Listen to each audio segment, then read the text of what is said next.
Good morning, good afternoon, and good evening, everybody. Thank you for tuning in to another Supatease video. And last night, I got to play some 3 versus 3 arena on my Affliction Warlock, and I was actually pleasantly surprised with it. I wanted to share my experience on it and some tips and advice for you in order to have success and fun with the specialization as well. Because we know when there's a Fury Warrior in the arena as an Affliction Warlock, it's definitely a very difficult experience. So the main objective against this composition is to try and use as many instant casts as you can in situations where you can't cast. Of course, if the target is stunned, you do want to cast. So here I prioritize Haunt, getting my instant Shadow Bolt off, and getting a bunch of procs. Then I'm using instant Curse of Weakness and Tongues to apply dots to multiple targets. And I'm going to try and fake cast a couple of interrupts, get a Phantom Singularity rolling for extra support and self-healing. And I'm kind of just waiting for the warrior to pop their most aggressive cooldowns. And when they do, and when my healer has run out of healing enhancement effects like this tree form, I'm going to then look to use my portal. So always pay attention to your healer. So in this position, my healer's in that giant tree. I'm going to be able to tank the damage, kind of just chill out here, keep up instant dots, try and fish for kicks with Haunt. Haunt is generally a better ability to use for faking interrupts because it's a faster cast time. And if you do get kicked on it, you can just ultimately fall back on Malefic Rapture instead. My druid is getting cyclones as well in the melee, which is nice for slowing down some of the aggression. We're able to fake an interrupt here, which means that I should be able to get some cast, but I just decided to pour it away and just make it so that they do 0 damage. You want your portal in a position where melee have to get past 2 points of line of sight. So by having my portal in this starting room, the warrior would have to leap and then charge in order to get back to me. This forces them to switch targets. And then when the warrior's out of range and distracted, I can take the time to get some damage over time effects off on this Ret Paladin who is more nearby, and they don't have interrupt. And I'm tracking that on my Omnibar here, so I can see there's no rebuke, so I can just free cast and I get a full row of dots. I can really start getting my pressure out, and you can see that at the initial stages of the game, I'm not as prioritized with like my overall damage output. It's more about my survivability, trying to make sure that I can always use a cooldown if I need to in a situation. So we're going to Dark Pact when our Druid gets Hammer of Justice here. We're going to Dark Glare all of our dots that we just souped up on the Ret Paladin a little bit earlier and try and bait some cool kicks. But as soon as my portal is back off cooldown, I'm pretty much out of there. Just let my dots do the work, keep a distance, keep them frustrated with chasing me. And then the more frustrated they are with chasing you, then the less likely that they're going to be able to continue to train you. So now I'm able to get a couple of free casted abilities off in this position by just spamming out my Malefic Raptures. But they are doing a lot of damage to my warrior, so it's a bit risky for me to just be spamming damage right now as opposed to spamming fear on the Ret Paladin in this position. But fortunately, I did trust my Druid in order to stabilize us in that position. And I'm just focused on relaying all my dots. You can see the Ret Paladin moving towards me. I'm going to coil him off into the distance, keep my dots maintained, Shadow Fury him off of the coil. Just focus on control, focus on staying alive. Affliction Warlock is a specialization that you are going to need a little bit of dampening likely in order to kill, and you're just running the rest of Druid's mana as low as possible. So generally healers are not very good at healing kind of like triple target damage. They're very effective at healing single target burst or double target sustained, but triple target sustained can be difficult to heal if you're able to survive long enough for that damage to become meaningful. We do it, despite that though, manage to force Divine Shield with that Cyclone on towards the Druid, and we're just continuing to hammer through with instant procs, firing out what we can. Rest of Druid fakes our counterspell, which is a little bit disappointing for us. We're Shockwave, but we're not taking damage because our Druid's in tree. Always pay attention to your healer. If they've got major healing cooldowns up for you, you can generally stay in position and just kind of focus on faking interrupts and focus on doing damage. So now I'm going to get a Haunt off because there's no kicks in range of me. Big Shadow Bolt combo on the Ret Paladin. Out of that, and you can track what abilities I'm using here on the Trophy GCD. Once I got full dots loaded and no one can kick me, obviously casting Malefic Rapture is going to be a really good idea. But you can see that they're positioning in a way where I'm starting to get dragged in. So you got to be a bit careful about this because they're going to pull you out of range of your portal. And if they have cooldowns like this with Recklessness, it can get really scary really fast. So I see Recklessness, I see Tree. I'm not going to be able to kill them. It's time to portal. It's time to get out of there. It's time to limit as much of the damage towards me as possible. Line of sight in the room. Again, 2 points of line of sight when we're porting. And we also have our gateway if we absolutely need to escape here, but it's just the Ret Paladin, and I'm more worried when the warrior actually gets on top of me as well. So we're not going to just immediately use our gateway until both targets actually get to us, if we even need to, because the Ret Paladin's running for his life. Toss out a coil. It's overlapped a little bit with the bash. We're playing no voice in this session, but now Avatar's up. So we're going to pop Dark Pact, and you can see just as soon as I'm seeing that, I'm very reactionary. It's just like, oh, Avatar. All right, I need a defensive cooldown. What do I have? All right, Dark Pact is the lowest value cooldown I have. I'm going to activate this. If I need more, I'll give more.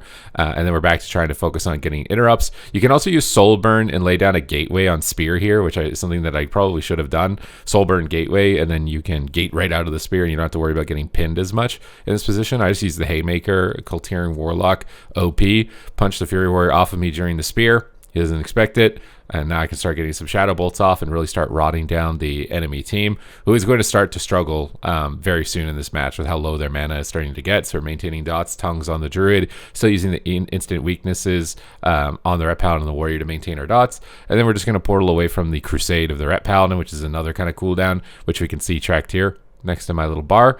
So whenever I see something there, I know that the enemies are using some big damage enhancing effects. You can see that with the recklessness. So I can just look at the middle of the map, track their cooldowns and their progress, and then portal away.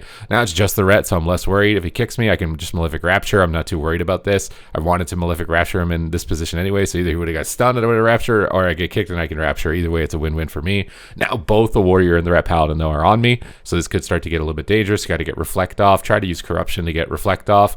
Curse of Weakness here to reapply the dots. Keep your distance. Just keep getting haunts out when you can. Instant Shadow Bolt procs, and just focused on staying alive. That's your main goal as Affliction Warlock, is just stay alive as long as possible. The longer you live, the higher likelihood that you're actually going to be able to win the match. And I see an opportunity to try and kick the Druid. Fortunately, I missed the kick. If I kicked that, it probably would have been the end of the game literally right now. We're just going to Dark Glare, even though it's not Soul Rot, just because we have a lot of pressure, and I want that to be maintained if they're going to start line of sighting.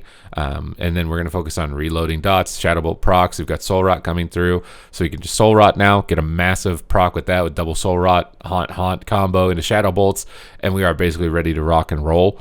You can see us just free casting at this point, and we're kind of getting to that point of no return, because I'm going to get triple Raptures off on all three of them with that Shockwave. Again, pay attention to if your allies are stunning targets for you. If they are, then it's going to enable you to free cast. Now I'm trying to Shadow Fear them so they don't get behind the corner for an additional second, and I got to really laser in on landing this next counter spell, because I think if I can counterspell this Resto Druid, pretty much the game is going to be over if it isn't already, with the amount of pressure that we have, and they're basically running for their lives at this point. So make it as annoying as possible for them to attack you. That's the name of the game, first of all, and then after that, you're able to kind of run them over much more easily as a result. So I'm going to reposition towards my portal. Don't want to overextend. I see the tree up for the enemy, so they've got a really big increase of healing, and they don't have to spend a lot of mana when they're in that tree form. So staying aggressive, not really going to benefit me right now. I'm just going to portal away, get distance, protect myself, preserve myself for the future as long as possible. Now that no one's on me, I can get an Unstable Affliction Haunt combo with the instant Shadow Bolts, and we can start pumping again, basically. We get a Fear onto the Resto Druid. I'm spamming out Raptures. We got dots on everybody at this point.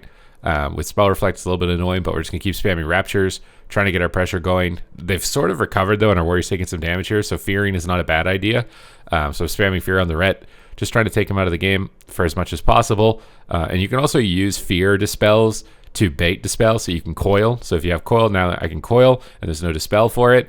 And you can also use it to protect your Soul Rot. So sometimes healers will instantly dispel your Soul Rot. You can fear before it, bait them to dispel it, and then apply your Soul Rot to a target, and then you don't have to worry about it getting removed. And then you can Dark Glare it, and you can guarantee its uptime for a significant portion of time, which is a good way to just get reliable damage off throughout a game as an Affliction Warlock. But we're just going to hammer whoever's in our line of sight, which is this Warrior. Continue to not just completely overextend. Going to lock this Searing Glare up from the Paladin.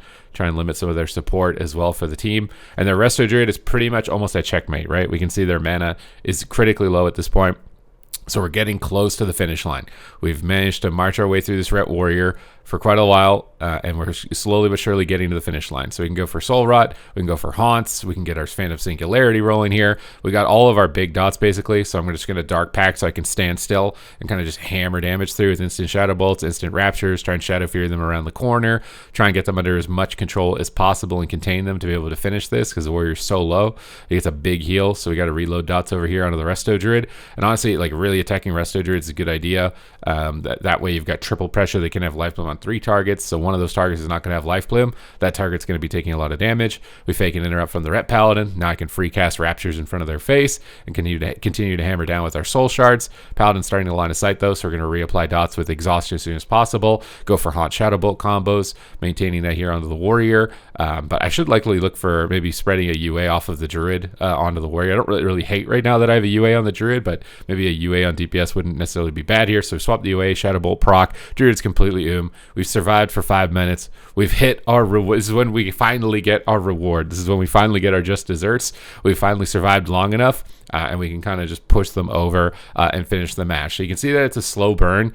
You don't focus on offense at the beginning because you never will have the same amount of upfront burst as basically any class in the game. Your main goal is deflection. Your main goal is just escape, get distance, and then when you have that distance and you've noticed that they've given up on chasing you, then you can sneak in a couple of casts as you need them, and you're much more focused about avoidance. If you're just thinking, how can I make it as annoying as possible for them to be able to attack me, that's how you're going to start to have the most amount of success, I think, with Affliction Warlock. And there's also a little bit of satisfaction in that when you know that the other team is seething, that they aren't able to actually get to you and attack you. So definitely, I actually enjoyed my time on Affliction. I'm likely going to play it a lot more, I think, moving forward, just to see how I can fit it in the meta, because there are a lot of melee that are tough to deal with. So if you'd like to follow along with that journey, I am streaming, and it is linked in my description down below. I've done multiple 2400 challenges in the past, 8-time rank 1, 32-time gladiator, something ridiculous. I've won tournaments as well. I've won MLGs in the past, online community tournaments. I'm always trying to perform at the highest level of the game and then relay that information and intel to you so that you can skip some of the pain and the mistakes that come with the process of being able to play at that level, so you can kind of fast track yourself. That's the goal and the aim of the content on this channel, keeping you up to date in the know and the now so that you guys can get top level performance as well. So if you want to support the channel, make sure to hit the subscribe button. Other than that, thank you guys very much for watching the video, and I will see you in the next one.